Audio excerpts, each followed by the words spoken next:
अब जो मैं कहने जा रहा हूं अर्जुन, उसे अपनी आत्मा में उतार लो। पुजारी का स्वर किसी ठहरे हुए जलाशय की तरह शांत था, पर उसके भीतर सदियों का वेग छिपा था।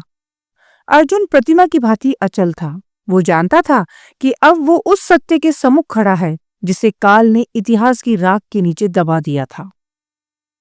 हजारों वर्ष पूर्व जब दिवासु ने इस मृत्युलोक को अपना सिंहासन बनाया, तब उसका शासन सदियों तक चला।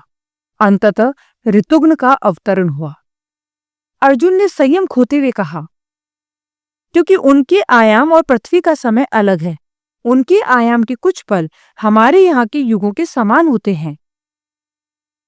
तर्क के जाल में मत उलझो अर्जुन, मूल को समझो।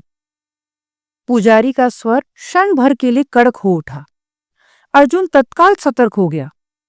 जब ऋतुघ्न दिवासु को बार बार मृत्यु के द्वार तक पहुंचाकर भी परास्त नहीं कर सके, तब कालयोगी नाम के एक महापंडित ने उनके दिव्य रक्त की बूंदों को एक मणि में अभिमंत्रित कर दिया था। हाँ, ये कथा आपने मुझे सुनाई थी, अर्जुन बुदबुदाया। पुजारी की क्रुद्ध नजरों ने उसे शांत रहने का संकेत दिया। अधूरा ज्ञान विष के समान होता है अर्जुन, चुपचाप सुनो। कालयुगी की योजना अभेद्य थी, पर उन्होंने एक भयानक सत्य को अनदेखा कर दिया था।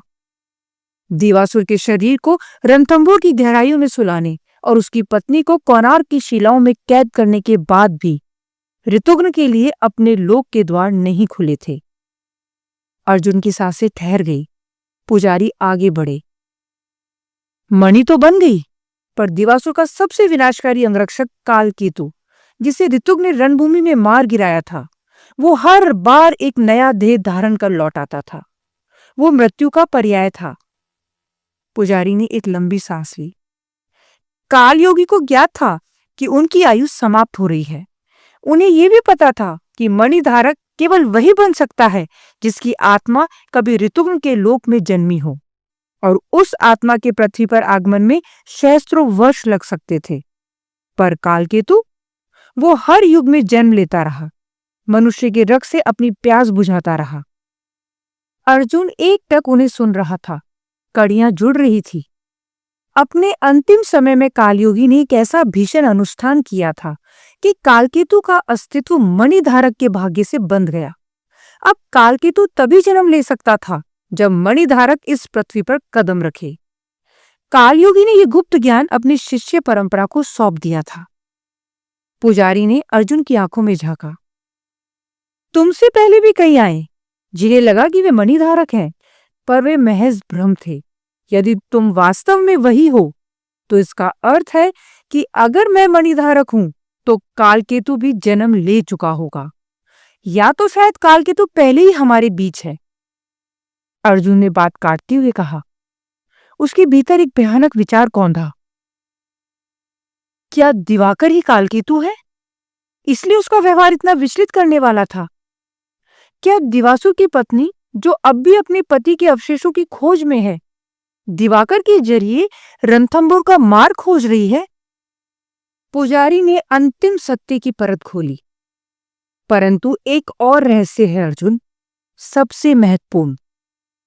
अर्जुन का हृदय तेजी से धड़कने लगा। ऋतुघ्न के रक्त से बनी मणि की रक्षा के लिए उनका सारथी व्रजदंत भी हर युग में जन्म लेता है। वही राजा नरसिंह देव प्रथम था जिसने कोणार्क का निर्माण कर दिवासुर की पत्नी को वहां तंत्र पाश में बांधा था, और प्रबल संभावना है कि वो इस युग में भी अवतरित हो चुका है। अर्जुन के होश उड़ गए थे। हवा में एक अनजाना डर तैरने लगा। अगर दिवाकर कालकेतु था, तो व्रजदंत कौन था? क्या वो कोई मित्र था, या कोई ऐसा अजनबी जो अब भी अंधेरे में खड़ा सही समय की प्रतीक्षा कर रहा था? इतिहास स्वयं को दोहराने के लिए तैयार खड़ा था, और इस बार युद्ध अंतिम होने वाला था।